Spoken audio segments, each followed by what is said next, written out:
l'actualité nous montre. Amen. Amen. Et maintenant, j'inviterai notre frère Baudelaire à venir nous donner la parole ce matin.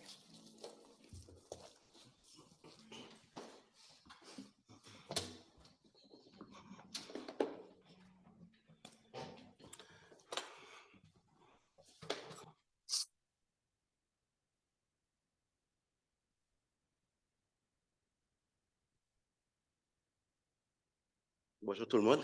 Vous allez bien ce matin? En tout cas, moi, ça va. Oui, ça va. Étant donné que mon frère me le demande, je vais dire oui, ça va.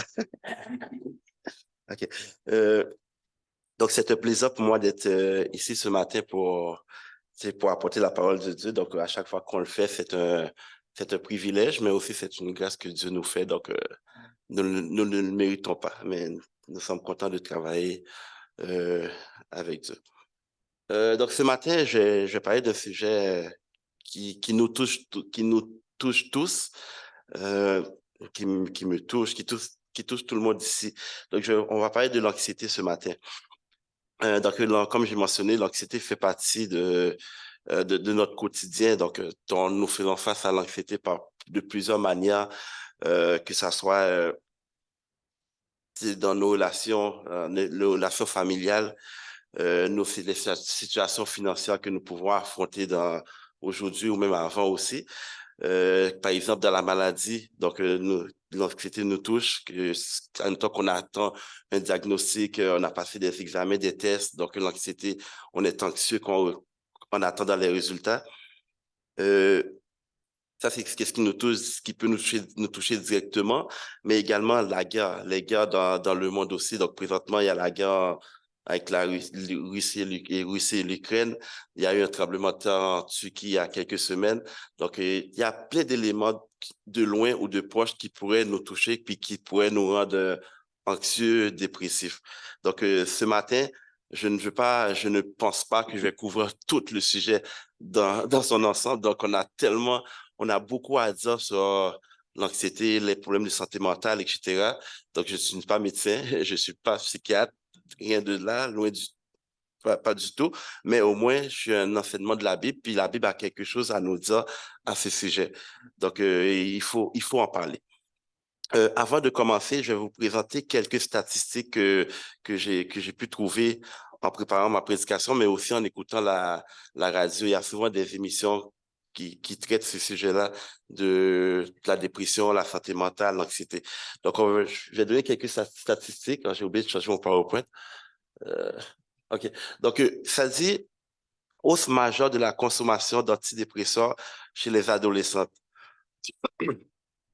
Le nombre de personnes qui consomment des antidépresseurs couverts par ce régime, en parlant de la RAMQ, est passé de 421 000 à 514 000 de 2014 à 2018, soit une hausse de 22%.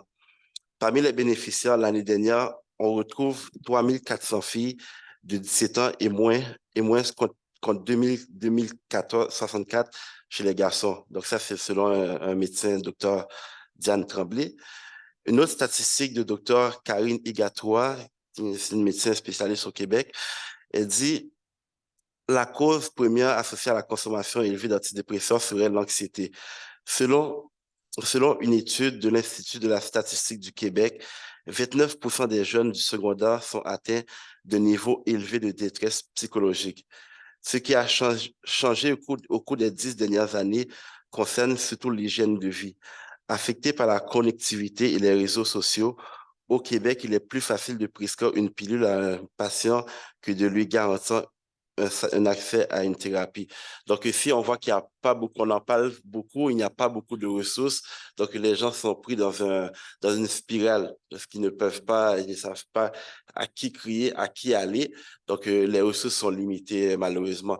Ceux qui sont dans le domaine de la santé, même si on n'est pas dans le domaine de la santé, on l'entend quand même régulièrement, que ça soit dans les nouvelles, à la radio, un peu partout, quand il manque de ressources. Puis je voyais même aussi d'autres statistiques que le nombre de psychologues avait beaucoup diminué, d'année en année, ça diminuait. Donc, il y a un problème de ressources également. Donc, c'est mon téléphone, il arrête de faire ça. OK.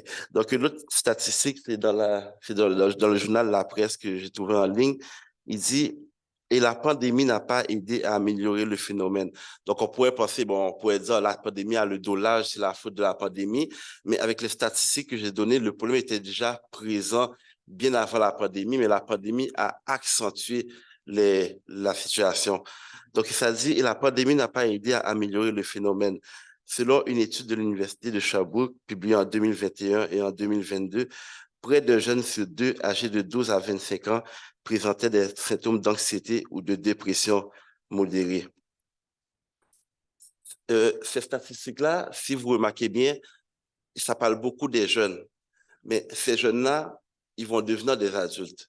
Ils vont devenir des adultes, puis malheureusement, ça ne va pas disparaître avec une baguette magique. Donc, ce que tu vis maintenant dans ton enfance, dans ta jeunesse, si ce n'est pas traité, donc ça va te suivre à l'âge adulte, malheureusement. Donc, on est aux prises avec cette problématique-là au Québec, mais ailleurs dans le monde aussi. Mais donc, aujourd'hui, nous parlons du Québec. Puis l'autre élément qu'on a pu retrouver, donc on disait que la cause principale, la cause première, le médecin l'a mentionné tantôt, c'est c'est l'exposition aux écrans. Donc, nous sommes beaucoup exposés aux écrans. Je me rappelle, il y a quelques années, j'avais vu un reportage sur Radio-Canada. Il y avait deux enfants qui jouaient avec une tablette. À l'heure du souper, ils jouaient avec une tablette. Puis tout d'un coup, les parents étaient avec eux dans la cuisine. Les parents sont sortis de la salle, ils ont été remplacés par d'autres personnes. Ils se sont même pas rendus compte. Ils se sont même pas rendus compte pour vous montrer à quel point que nous sommes captivés par les écrans. Comme je le dis, mais j'y suis aussi malheureusement. Des fois, Kassida me le reproche tout le temps. Lâche ton téléphone, lâche ta tablette. Elle me dit souvent aussi, malheureusement. Donc, nous sommes tous touchés comme de près ou de loin. Donc, les réseaux sociaux, donc ça n'aide pas beaucoup parce que les réseaux sociaux, pourquoi? Que ça soit Facebook, Instagram ou TikTok aussi, Snapchat, Snapchat, que tous ces réseaux sociaux. Donc, des fois, on défile. Oh, je viens de passer 4 minutes, 5 minutes. Des fois, par exemple, moi, je travaille de nuit. Des fois, pendant que je travaille, j'ai mon cellulaire. Puis, nous, quand on n'est pas actif sur l'ordinateur, donc Microsoft Teams, il se met ah oui, qu'on est parti, il n'y a pas de mouvement. Puis des fois, je suis sur mon cellulaire, je défile, puis mon téléphone, il s'est mis ah oui, puis je me suis même pas rendu compte. Donc, c'est à quel point qu'on voit que les écrans, ils peuvent vraiment affecter notre niveau de vie à ce niveau-là. Puis pour revenir à ce que je disais, puis aussi pourquoi que Facebook, Instagram, etc., c'est vraiment nocif, parce que tout le monde, quand ils sont sur ces réseaux sociaux-là, ils portent un masque. Tout le monde porte un masque. Donc, on veut tous montrer le meilleur de nous-mêmes, même si qu'on ne soit pas bien à l'intérieur, on veut tous montrer à l'extérieur que ça va bien. Puis malheureusement, il y a tellement de méchanceté sur Facebook, je vous dis, il y a tellement de méchanceté, il y a tellement de commentaires négatifs lorsque nous recevons toutes ces choses-là. Donc, qu'on le veuille ou non, ça peut nous affecter. Puis lorsqu'on ne reçoit pas un like, un j'aime, comme on dit, une émoticône qui va dans ce sens-là, donc on est vraiment attristé. On dit, ben, pourquoi que j'ai posté une photo, pourquoi tu oses critiquer ma photo, ça paraissait bien. Donc, tout ça, donc, ça vient nous affecter. Puis malheureusement, lorsqu'on se retrouve tout seul, oui, c'est ça qu'on pose des photos, on est sur Instagram, ça va bien, etc. Mais lorsqu'on se retrouve tout seul avec nous-mêmes, que ça soit dans notre chambre, dans le salon, peu importe ce qu'on est tout seul, donc c'est là que la solitude vient nous chercher, puis là, le niveau de stress commence à augmenter. Donc c'est une réalité, donc c'est quelque chose qu'on doit être conscient de ça. Oui, c'est ça que ça touche beaucoup les jeunes, mais je connais des adultes aussi qui sont vraiment affectés, comme j'ai dit. Donc, moi, j'en suis un. Fait que malheureusement, c'est quelque chose qu'on doit travailler. Comme j'ai mentionné que la Bible a quelque chose à dire à ce sujet-là, pas au sujet de Facebook, Instagram, mais la Bible a quelque chose à dire au sujet l'anxiété, la dépression, les problèmes de santé mentale. Donc, le texte, le texte qu'on va lire aujourd'hui se trouve dans 1 Pierre chapitre 5, verset 7 à 11. Je lis pour vous. De même, vous qui êtes jeunes, soumettez-vous aux anciens et vous soumettant, donc on dit de même qui êtes jeune, à l'époque, quand on était jeune, on pouvait avoir 35, 40 ans, donc on était considéré comme jeune. Donc ça nous touche aussi. OK. De même que vous êtes jeunes, soumettez-vous aux anciens et vous soumettant tous les uns aux autres, revêtez-vous d'humilité, car Dieu s'oppose aux orgueilleux, mais il fait grâce aux humbles. Humiliez-vous donc sous la puissante main de Dieu afin qu'il vous élève au moment voulu. Déchargez-vous sur lui tous vos soucis, car lui-même prend soin de vous. Soyez sobre, restez vigilants. Votre adversaire, le diable, rôde comme un lion rugissant, cherchant qui dévorer. Résistez-lui avec une foi inébranlable, sachant que les souffrances sont imposées à vos frères et sœurs dans le monde. Le Dieu de toute grâce vous a appelé en Jésus-Christ à sa gloire éternelle. Après que vous aurez souffert un peu de temps, il vous rétablira lui-même, vous affermira, vous fortifiera, vous rendra inébranlable. À lui c'est la gloire et la puissance au siècle des siècles. Amen. Avant d'aller plus loin, laissez-moi donner un peu de contexte à notre passage d'aujourd'hui. Donc, ça, vous avez sans doute vu que c'est l'apôtre Pierre qui a écrit cet épître-là. Donc, l'apôtre Pierre, c'est le disciple qui a marché avec Jésus, celui qui a régné Jésus, mais il s'est repris à la fin, donc il est devenu un grand pasteur. Donc, l'apôtre Pierre, il écrit dans cet épître-là à la fin, vers la fin de sa vie, on parle des années 50, 60 après Jésus-Christ. Donc, il a écrit cet épître-là dans un contexte de persécution. Donc, dans un contexte de persécution où il a vécu sous l'empereur Néron. Donc, vous avez souvent déjà entendu parler de Néron. Donc, Néron, c'était un empereur. Ce gars-là, c'était un fou. Bon, je peux le dire comme ça. C'est vraiment il y avait un sérieux problème. Donc, Néron, il a contribué à la persécution des chrétiens à l'époque.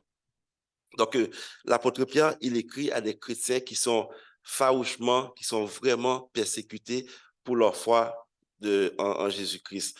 Donc, ces chrétiens-là qui sont un peu dispersés un peu partout en Turquie, dans ces places-là, il va dire dans 1 Pierre chapitre 1er, Pierre, apôtre de Jésus-Christ, à ceux qui sont étrangers et dispersés dans le pont, la Galatie, etc. Donc, il écrit à des chrétiens qui sont dispersés. Puis pourquoi ces chrétiens-là étaient dispersés? Parce qu'ils ont vécu, comme j'ai dit, la persécution. À un moment donné, Néron, on raconte que il y avait toute la ville de Rome a brûlé complètement. La ville de Rome a brûlé complètement. Puis là, apparemment, on dit que c'est Néron qui était le coupable, mais Néron, qu'est-ce qu'il a fait? Il a dit, mais non, c'est pas moi, c'est les chrétiens.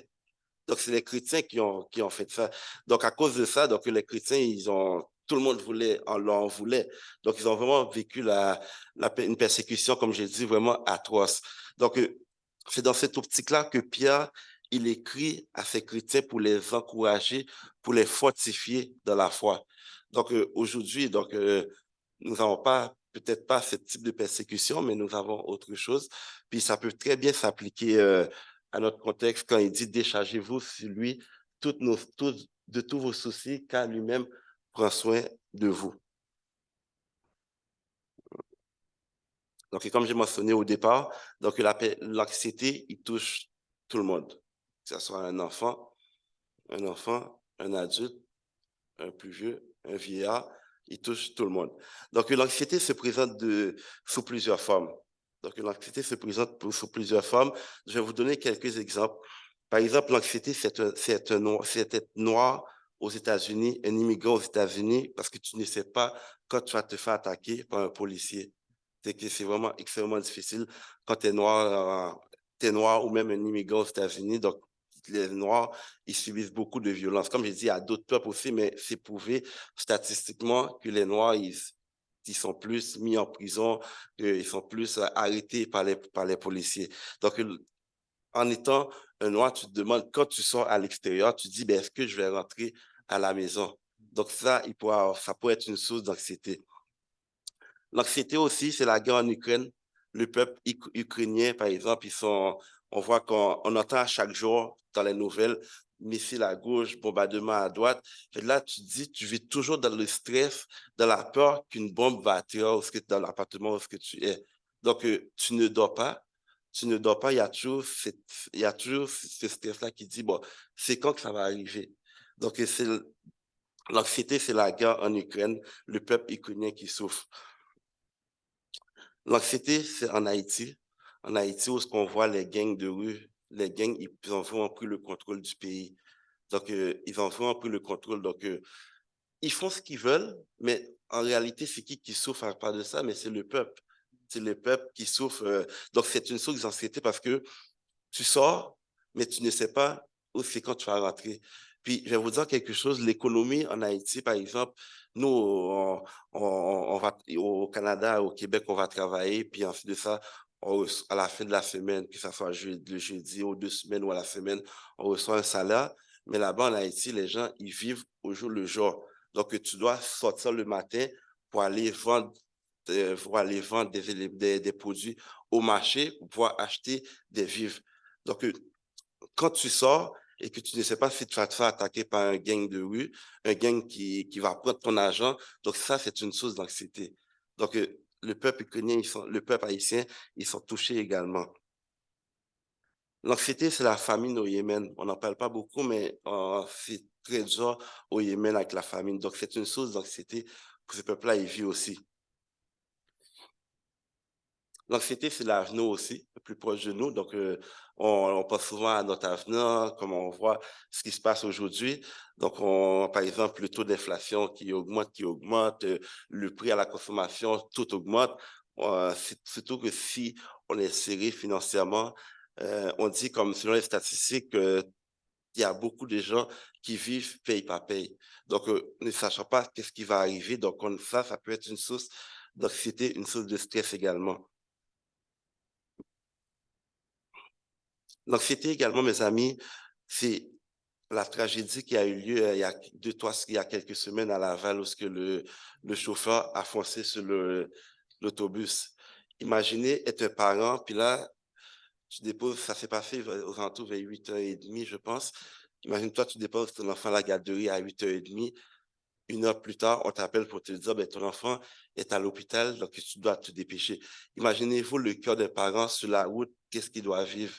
Est-ce que son enfant est blessé ou pas? Est-ce que son enfant est décédé? Donc ça, c'est une source d'anxiété, ça, c'est une source de stress également.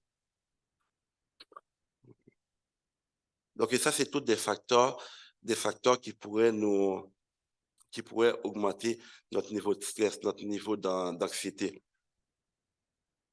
Maintenant, on va voir quelques facteurs qui pourraient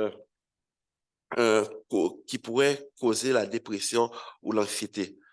Donc, pendant que je préparais ma prédication, je suis tombé sur un livre. J'écoutais un pasteur qui en parlait, donc j'ai dit que je trouvais ça intéressant, que je le partage avec vous. Euh, il y a un auteur qui a écrit un livre, son nom c'est Johan Hari. Il a écrit un livre, c'est Lost Connections. Lui, c'est je vais faire une petite histoire bref, lui, et il a vécu la dépression dans son jeune âge, OK? Il a vécu la dépression dans son jeune âge, puis quand il était vraiment troublé, il avait 13 ans, puis quand il a été chez le médecin lui a dit, mais tu as un déséquilibre, donc il faut qu'on augmente ta médication. Augmenter, il a passé sa vie à prendre des pilules, mais ça ne fonctionnait juste pas. Donc lui, il a fait des recherches jusqu'à ce il est arrivé à écrire un livre. Le titre du livre, c'est Lost Connection. Vous pouvez le trouver sur Amazon si vous lisez comme. C'est pas trop cher, donc si vous lisez la version numérique, c'est une dizaine de dollars, mais si le papier, donc c'est environ une vingtaine de dollars. Donc, qu'est-ce que l'auteur Johan Hari dit? Donc, il y a 9 facteurs qui parlent dans le livre qui pourraient causer la dépression ou l'anxiété. Il dit, ça peut être puis ça, ces facteurs-là qu'il a pu trouver, il a fait beaucoup de recherches. Ce sont des preuves scientifique quand même, donc ça a été vérifié. Par exemple, il dit la solitude peut être une source d'anxiété. Moi, je me rappelle, je travaillais dans un centre de personnes âgées à Montréal. Puis des fois, moi, je travaillais le 25-26 à Noël ou même le 1er janvier. Donc, on voyait qu'il y avait beaucoup de personnes dans ces centres-là, ils n'avaient aucune visite. Ils n'avaient aucune visite. Donc, ça peut être un facteur d'anxiété, ça peut être une source d'anxiété. Donc, la solitude, ça affecte terriblement. Euh, c'est pour ça que moi, je dis souvent que l'homme n'est pas fait pour être seul. Aujourd'hui, on veut se séparer, on veut être tout seul dans son chez-soi, dans son petit appartement, mais l'homme n'a pas fait pour être tout seul. Donc, oui, c'est ça qu'on a la relation verticale avec Dieu, mais également la relation horizontale avec les autres également. Un peu comme dans la Trinité. Donc, il y a une relation parfaite entre les trois personnes de la Trinité. Donc, la solitude peut être une source d'anxiété. L'autre point que l'auteur il sautait, c'est un emploi. Par exemple, notre emploi. Si on déteste notre emploi, imaginez se lever le matin, aller travailler. Je peux vous dire, ça, c'est quelque chose. Donc, ça, c'est quelque chose, ça peut être une source d'anxiété. Ou par exemple, un emploi parce que on n'est pas valorisé, on est considéré comme moins que rien.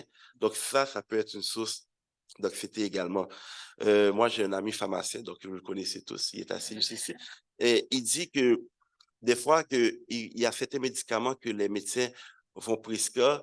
Donc, il doit, il doit absolument faire attention parce qu'une erreur peut être fatale pour le patient. Donc, lui, quand il reçoit ces prescriptions-là, ça montre son niveau de stress. Donc, ça peut facilement être une source d'anxiété pour un pharmacien ou un médecin. Ça peut être n'importe qui, mais l'emploi peut être une source d'anxiété également. Donc, si on n'est pas motivé, si on n'est pas motivé, si on n'est pas encouragé par notre patron, donc c'est ça que ça peut être problématique. Donc, ça, c'est une source. L'autre élément, c'est le matérialisme.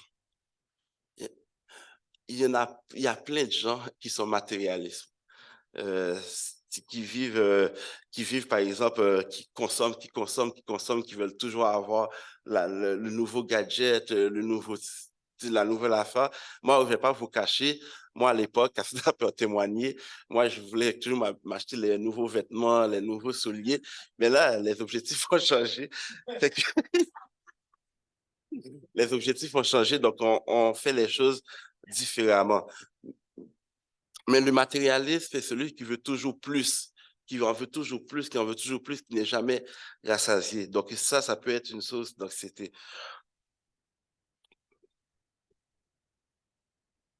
Ça peut être une source d'anxiété. Donc le matérialiste, puis souvent, qu'est-ce qu'il va faire? Qu'est-ce qui nous rend matérialiste? C'est le fait qu'on va vouloir se comparer aux autres. On va vouloir dire, ben, celui-là, il a la nouvelle voiture, le nouveau iPhone, etc. Donc, moi aussi, je vais vouloir l'avoir. Puis, sans connaître le budget de l'autre personne, peut-être qu'il y a les poches un peu plus profondes, mais on veut équilibrer, on veut se monter le matérialisme, ça peut être vraiment néfaste. Ça peut être une source d'anxiété que l'auteur Yohann Hari en parlait. Puis également, l'autre source qui pourrait causer l'anxiété ou la dépression, c'est les traumatismes vécus pendant l'enfance. Ça, comme je l'ai mentionné au départ, c'est les problèmes chez les adolescents. Ça n'a pas commencé avec les adolescents. Ça a commencé plus jeune, puis jusqu'à l'âge adulte. Donc, ce qu'on a vécu pendant notre enfance va nous suivre. Si on a vécu, par exemple, la perte de parents, où on a été abusé, que ça soit un abus physique, psychologique, peu importe l'abus qu'on aurait pu vivre pendant notre adolescence, c'est prouvé que plus tard, on développe des problèmes d'anxiété, des problèmes de dépression. Puis ça, c'est un ravage. C'est un ravage, honnêtement. Donc, les traumatismes vécus dans l'enfance. Puis également, on peut être anxieux aussi, par exemple, lorsqu'on ne trouve pas le sens de la vie. Euh, Lorsqu'on se pose des questions, mais moi, nous, on sait en tant que chrétiens que nous sommes créés à l'image de Dieu pour le glorifier, pour l'adorer. C'est le but de l'homme, c'est le but de l'homme. Mais quelqu'un qui ne connaît pas Dieu et qu'il réfléchit au sens de la vie, pourquoi qu'il est ici, où va-t-il? Qu'est-ce qu'il va faire? Donc, puis surtout qu'aujourd'hui, on a tellement de choix, on est tellement, on nous fournit tellement avec l'information, tout ça, donc ça peut facilement devenir une source de stress, ne sachant pas qu'est-ce que l'avenir nous réserve. Donc, on ne sait pas ce que l'avenir nous réserve. Donc, il y a une perte d'espoir à l'avenir. Donc, on dit, ben, moi, quand je regarde cette vie-là, là, il n'y a rien à faire. Il n'y a rien à faire. Fait que là, on peut juste arrêter de vivre. Puis on dit, ben, moi, je vais m'écraser. Puis je ne veux plus vivre. Donc, ça peut être une source d'anxiété. Donc, ça, j'ai déjà parlé tantôt. Donc, les médias sociaux, comme les écrans, contribuent à augmenter le niveau de stress, le niveau d'anxiété. Puis, ça diminue aussi l'estime de soi. L'anxiété va diminuer. Les écrans, les médias sociaux, Instagram, Snapchat, TikTok, Snapchat, comme tu le dis. Donc, ça diminue comme l'estime de soi. Donc, ça j'ai vu des reportages sur ce sujet-là. Donc, ce n'est pas un jeu. Donc, si vous n'êtes pas dans cette situation-là, vous avez des petits-enfants, donc c'est vraiment, c'est vraiment un contrôle. Il faut vraiment exercer un contrôle. Le médecin dont je vous ai donné la statistique tantôt, elle disait que les enfants sont tellement captivés par les écrans. Par exemple, un trajet, par exemple, moi j'habite à Gatineau, donc je vais à Montréal. Donc des enfants qui sont assis dans l'auto, s'ils sont sur l'écran, donc ils sont tellement captivés que leur cerveau ne travaille juste plus. Le cerveau, parce que le cerveau, il est fait pour réfléchir, s'épanouir, etc., à imaginer des trucs. Mais quand on est captivé par un écran, donc il n'y a plus de réflexion qui se fait. Donc ça, c'est vraiment important de contrôler le temps d'écran. Donc, je ne suis pas en train de dire qu'il faut l'éviter à tout prix, mais il faut vraiment le contrôler. Moi, j'entends dire, je ne sais pas si c'est vrai, mais j'entends dire que le fondateur de Microsoft, Bill Gates, il ne donne pas d'écran, il n'y a pas d'écran à ses enfants. Bon. Je ne sais pas si c'est vrai, mais il n'y a pas d'écran à ses enfants. Donc, c'est vraiment il faut vraiment être conscient puis qu'on amène un certain contrôle là-dessus. Maintenant, j'ai donné quelques facteurs qui pourraient nous rendre anxieux, par exemple l'emploi, le matérialisme, les traumatismes vécus à l'enfance, le sens de la vie, euh, la comparaison avec les autres, la perte d'espoir à l'avenir. Mais tout ça étant dit, donc ça, c'est tout un travail que vous pouvez trouver sur Internet, que vous tapez sur Google. Vous allez trouver toutes ces sources-là. Mais, comme j'ai dit, je ne suis pas psychologue, je ne suis pas psychiatre, je suis un enseignant de la Bible. Donc, on va parler de la Bible un petit peu. Donc, pas un petit peu, beaucoup, je devrais dire. Donc, Jésus peut guérir de l'anxiété, mes amis. Est-ce que ça fait qu'une baguette magique? Non. Est-ce qu'il y a un processus? Oui. Mais une chose est sûre, Jésus peut guérir de l'anxiété. L'apôtre il va dire, humiliez-vous donc humiliez-vous donc sous la puissante main de Dieu afin qu'il vous élève au moment voulu. Déchargez-vous sur lui de tous vos soucis, car lui-même prend soin de vous. Premièrement, ce qu'on voit, par exemple, dans le verset 6, humiliez-vous donc sous la puissante main de Dieu. Donc, ça implique qu'on vienne à Dieu.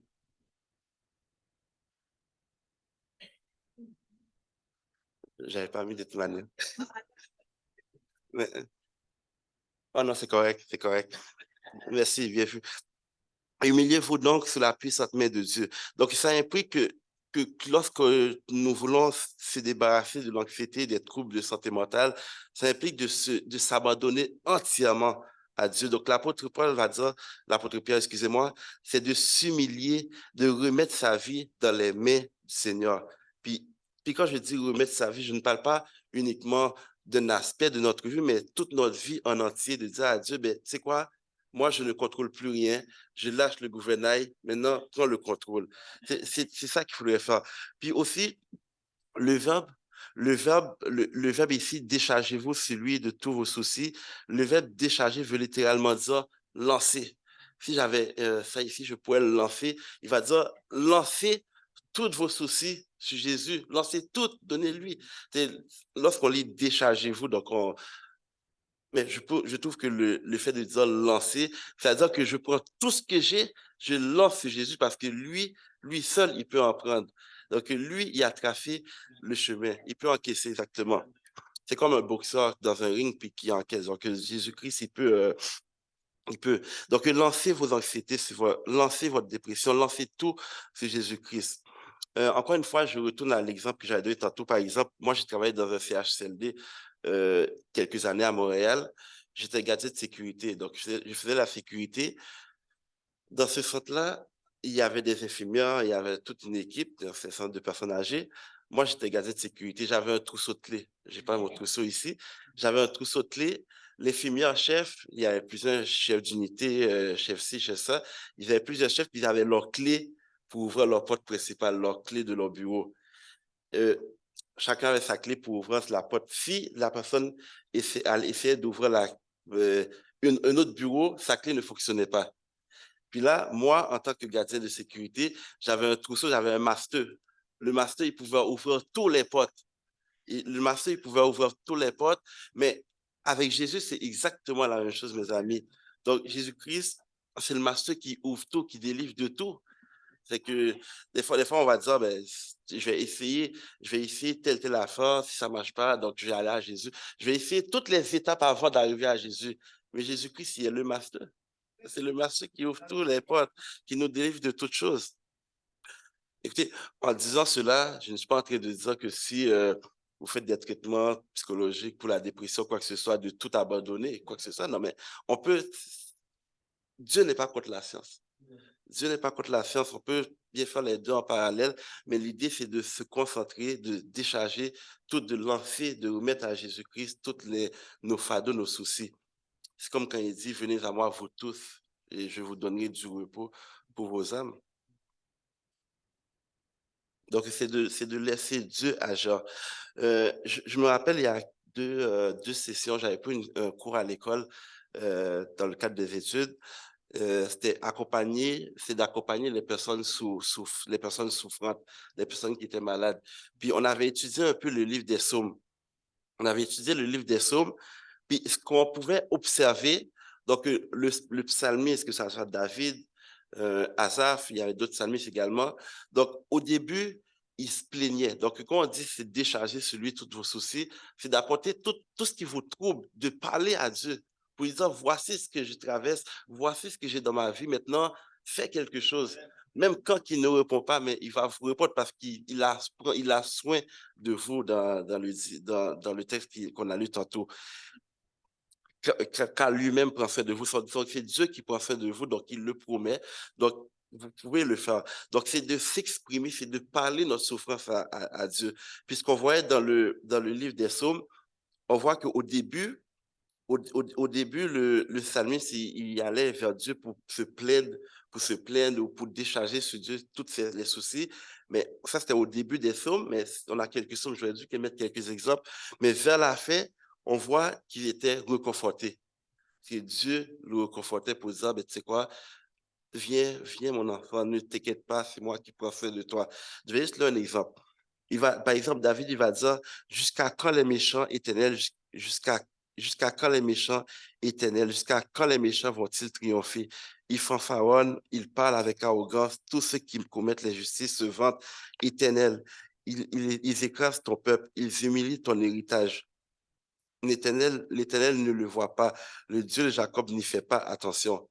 Donc ça, c'est une complainte que le psalmiste il présente à Dieu. Mais à la fin, il est toujours encouragé. Quand mon cœur est agité par une foule de pensées, tes consolations me rendent la joie. Comment pourrais-tu être le complice de mauvais juges qui commettent des crimes au mépris de la loi? Donc, l'Éternel, notre Dieu, les réduira au silence.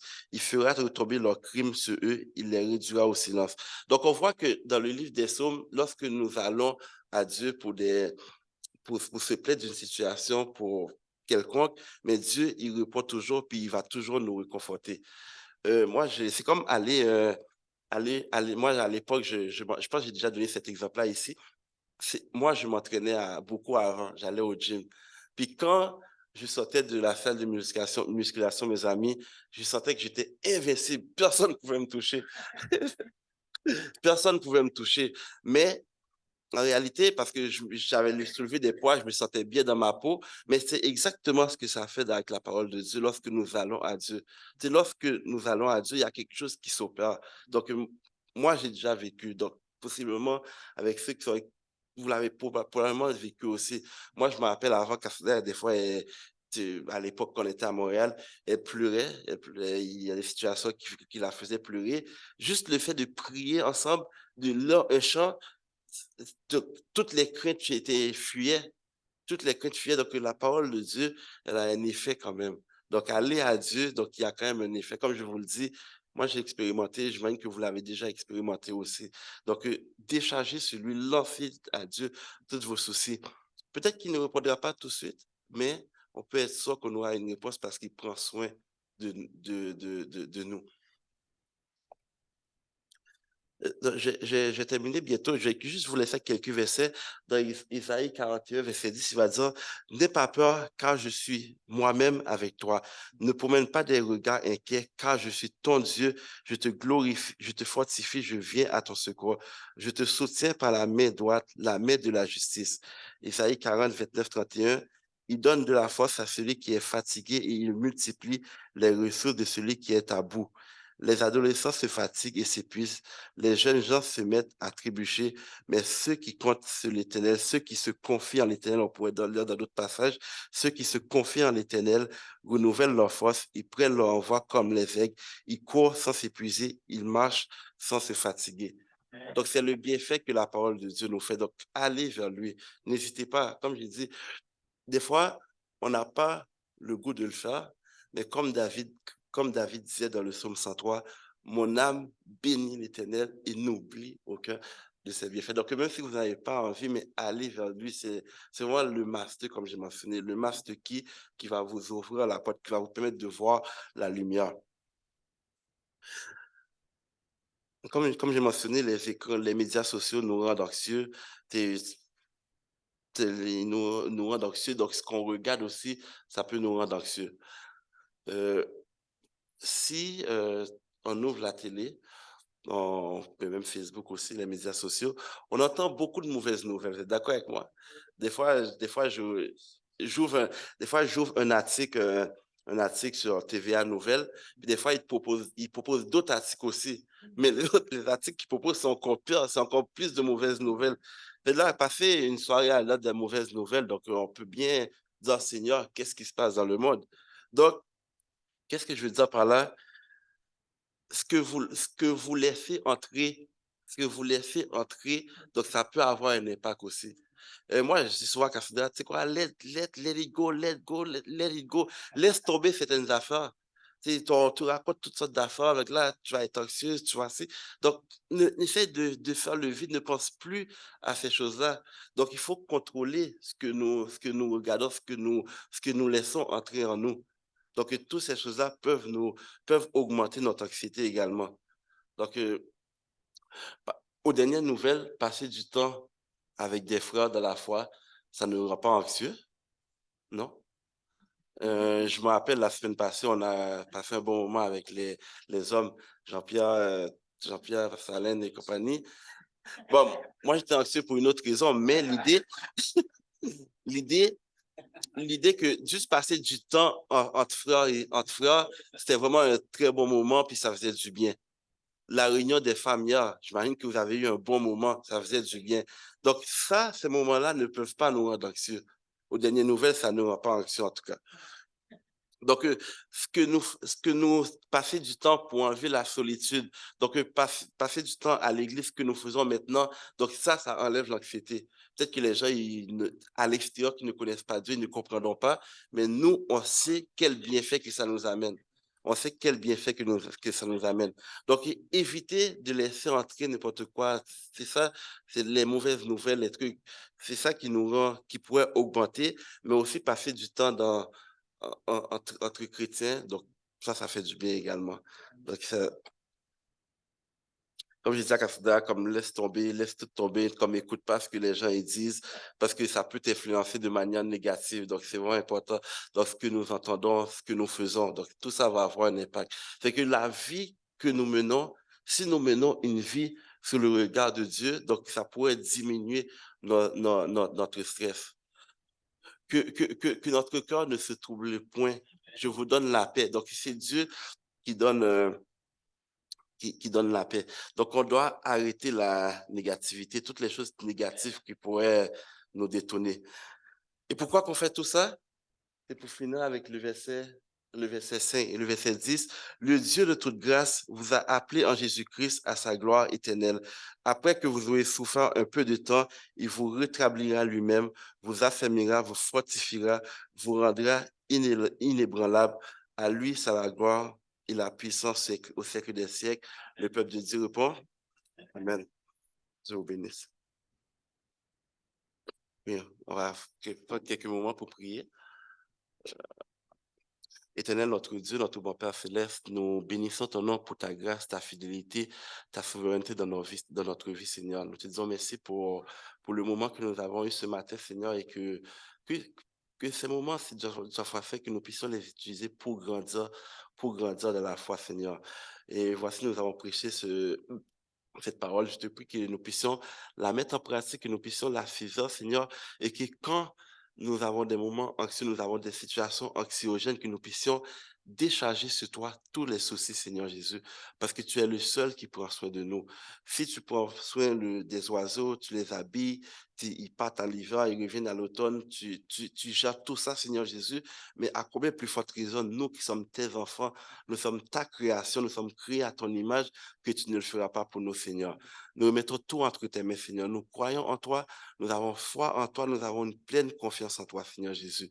Je te prie, Seigneur, que nous soyons transformés, mais également nous qui avons entendu ce message, je te prie, Seigneur, pas juste nous en tant que personnes qui croyons en toi, mais ceux également qui te cherchent, ceux qui ne voient pas la lumière au bout du tunnel, Seigneur, ceux qui sont pris dans une spirale du soif fois faim, ils ont des pensées suicidaires, ils ont des pensées comme négatives, Seigneur.